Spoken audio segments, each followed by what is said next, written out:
Law of cosines is what this lesson is about. Just so you know, there's not a law of tangents that we will be covering in class here, so this is your last law of whatever.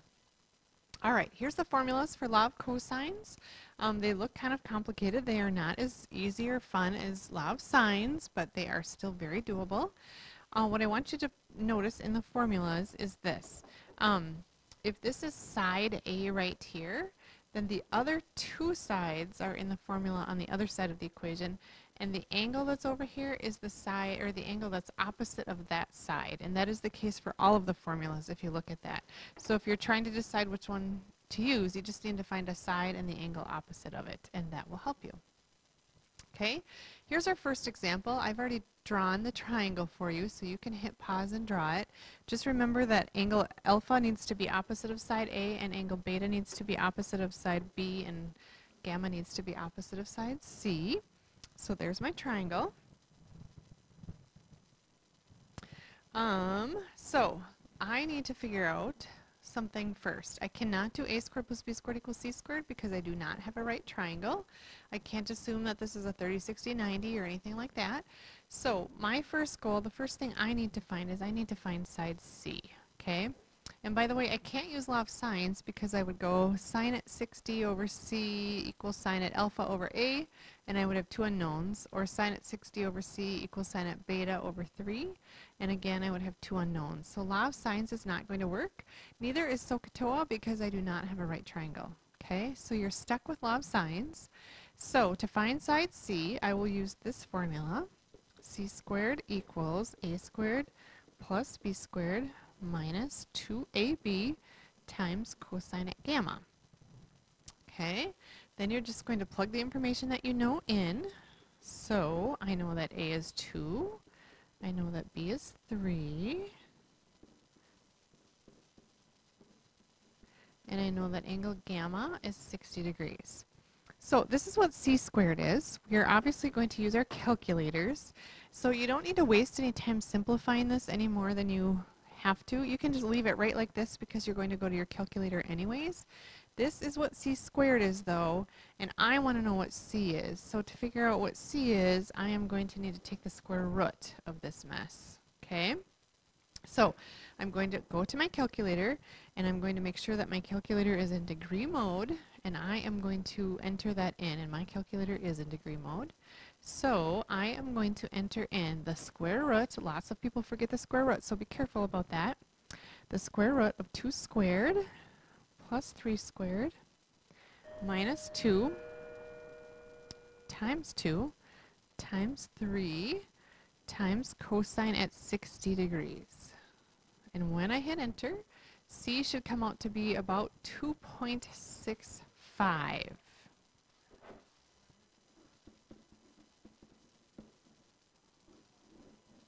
Okay, so there is side C. So when I go up here, I'm going to plug in that this is 2.65. Okay. At this point, what a lot of people want to do now is they want to use law of sines, and they want to go sine at 60 over 2.65 equals, let's say, sine at alpha over 2. But notice when you set up law of sines that way, you're missing an angle. And when you're missing an angle first, there could be two sets of answers, and you don't know which sets of answers will be correct. So once you have started a problem with law of cosines, you must stick with law of cosines when you do that problem, or you're going to potentially come out with the wrong set of the two sets of answers on a law of sines problem. Okay, so here we go. We're going to find one angle first. Let's say that we want to find angle beta. Okay, so if we find angle beta, then the side opposite of that obviously is 3. So we are going to go to the formula that has beta in it, which would be this formula right here. Okay, so we will do that. The next thing we will do is to find beta. All right, and we again are going to be using this formula. So b squared equals a squared plus c squared minus 2 times a times c times cosine at beta. Okay, again, I'm going to plug in what I know. So I know that b is 2, or 3, I mean, that a is 2, that C is 2.65. And again, A is 2, C is 2.65, and then this one is cosine beta. Okay, this one I do need to simplify some, and actually I will simplify this one by hand this time so that you can see how you're going to enter it into your calculator.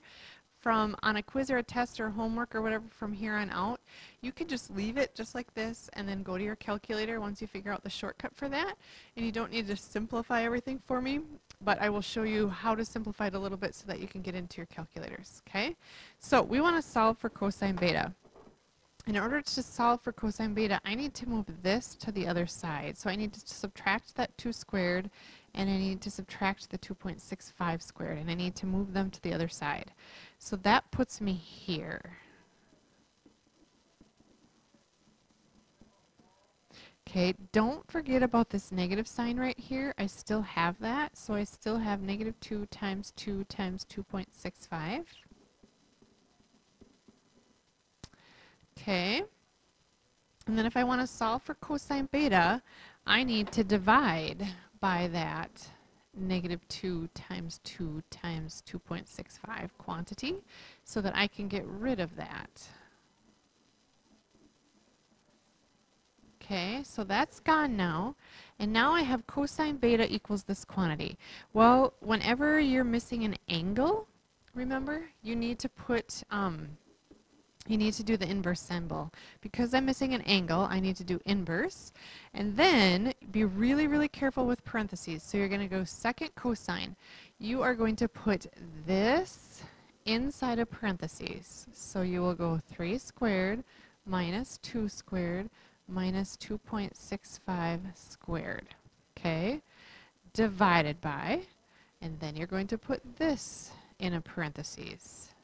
Negative 2 times 2 times 2.65.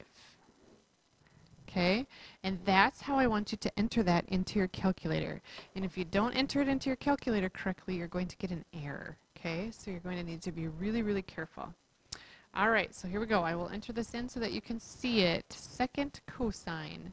Again, numerator in parentheses, which would be 3 squared minus, minus 2 squared minus 2.65 squared, close my numerator, divided by my denominator, negative 2 times 2.65. And again, don't forget about the negative. And when you do that, you should come out to, it should come out to be 79.0000 rounds to 79 degrees. Okay, so beta came out to be 79 degrees. And then, of course, you can easily find angle alpha if you go back to your triangle, and you know that this is 79 degrees right here. There's 180 degrees in a triangle, obviously.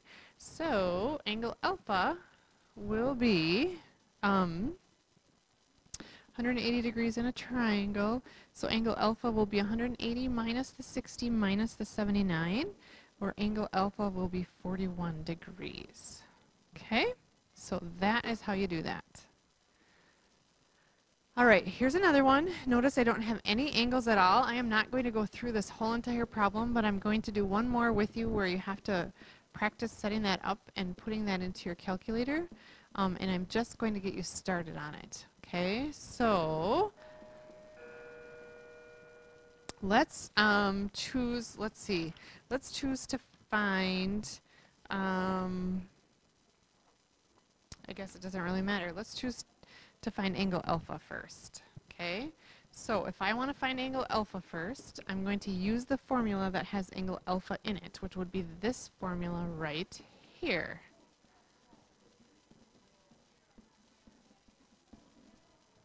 Okay, I will plug in the information I have. So I know A is 4, I know B is 3, I know C is 6.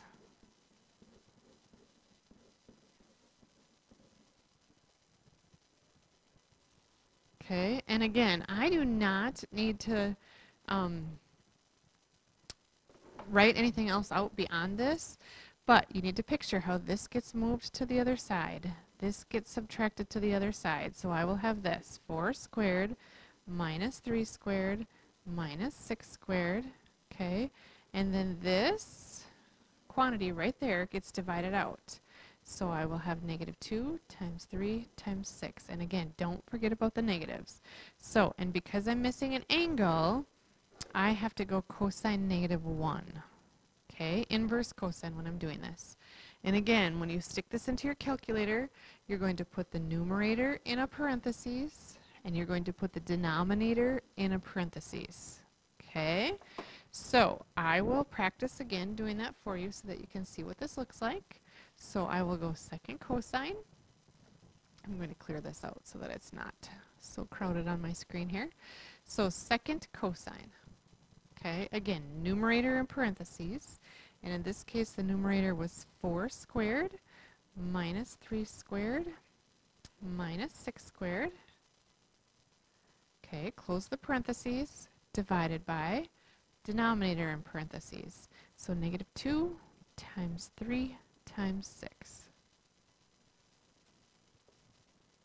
And I should get 36.34 degrees about. Okay, so I'm going to leave this problem at that. I'm not going to follow up and find the rest of them. If you would like to, you feel free to do that. I am going to just stop right there in this problem because I think that's the hardest part for people. All right, now moving on to a story problem here. Okay, this problem is about a sailboat who leaves Key West for Florida, which is, or leaves for Key West, which is leaves Naples for Key West, which is 150 miles away.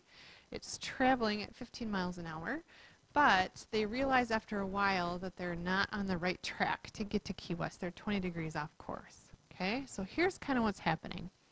A boat starts here in Naples. Here's my lovely sailboat. Isn't it pretty? This is Naples, okay? And let's say that Key West is right here. So that's Key West, and I know that from Naples to Key West it's 150 miles, so I'm going to label that like that. The boat should have gone directly along this path, but it didn't, okay? It realized that it was 20 degrees off course, so this angle in here, right here, is 20 degrees, okay? So the boat traveled for 4 hours. So the boat was sitting right here when it realized, oh my gosh, I'm off course. I have to do something. Okay, something is different. If the boat were to keep going on course, obviously it would go here, but it didn't. Okay, it got to here, this point right there, after 4 hours. Okay, so obviously you're going to connect and make this be a triangle right here. The problem is it doesn't directly give you a distance. But this side right here, it traveled at 15 miles an hour for 4 hours. So this side right here will be 60 miles, and I'm going to write this in parentheses, 15 miles per hour times 4 hours is how I got that. Okay? So that's where I'm at. All right. The question is, how far is the boat from Key West? So in this particular example, this is what I need to find. Okay? If I try to do law of sines, I would go sine at 20 over x equals sine at, I don't have an angle. Okay. If I try to do SOHCAHTOA, I can't because I don't know that I have a right triangle. So the only thing you're going to be able to use in this case is law of cosines. And so you can label these as any side you want, but you know that the formula always has a side and the angle opposite in it. So x squared will be the other two sides, 150 squared plus 60 squared, minus 2 times, again, one side, the other side, and then cosine at the angle, which in this case is 20 degrees. Okay? So that's what x is. Obviously, if I want to, or that's what x squared is. If I want to solve for x, then I need to take the square root of that mess. So I will go to my calculator and I will put in the square root of 150 squared plus 60 squared minus 2. You can go to your calculator and do that. And C should come out to be 95.8 miles. Okay, so that's what side C is, and I'm going to label that up here. Okay, so there you go. And I am going to take and I'm going to group this and copy it so that I have it for my next slide.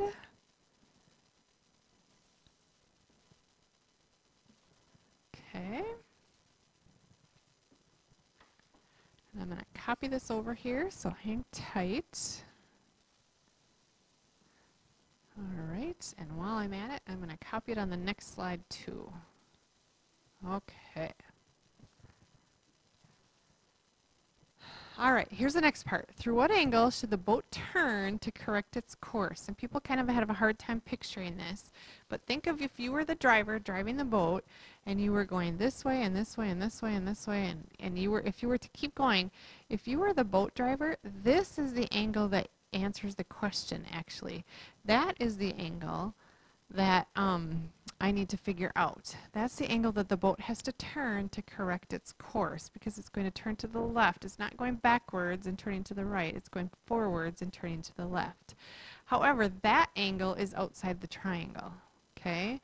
So to find this one, I am going to do 180 because these two angles right here add up to 180. So that angle will be 180 minus, let's call this angle alpha. Okay?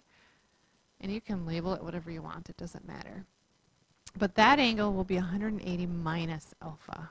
Okay? So again, this is the angle alpha. I'm going to use the Law of Cosines formula and I'm going to start with the side opposite of it when I set up my formula. So I will go 150 squared equals 60 squared plus 95.8 squared minus 2 times 60 times 95.8 times cosine at alpha. All right, and again, you will enter this into your calculator like this. 150 squared minus 60 squared minus 95.8 squared divided by negative 2 times 60 times 95.8. Okay, and I assume you guys can go into your calculators and figure that out. Alpha should come out to be then 147.75 degrees. Okay, but remember that that is actually not the answer to the question. The answer to the question actually is theta. And remember, theta is 180 minus 147.75. And so that comes out to be 32.25 degrees. So this actually is the answer to our question. I probably shouldn't have boxed that off, just so you know. But that actually answers our question. Okay, so here we go. If the speed remains the same, how much time is lost? Okay. So here's what you need to figure out. If the boat went how it should have and went directly from here to here, it should have gone just straight 150 miles. Okay? So the correct way, on the correct way, they would have gone 150 miles. Okay? On the route they took when they made an error, they went 60 miles here and another 95.8 miles there. Okay, so they went 60 plus 95.8, which of course is not very fast. That comes out to be 155.8 miles. Okay, so basically what they did is they went 5.8 extra miles. That's all the farther they went, is 5.8 extra miles. And they were traveling at 15 miles per hour. And so when you divide that out, 5.8 extra miles divided by 15, you're going to get 0.39 is all hours. So a little over a third of an hour, or a little over 20 minutes is all the longer it took. If you want to convert that to minutes, you are welcome to. But that's how that goes. Okay? So hopefully you're okay with this lesson. And we're out of here.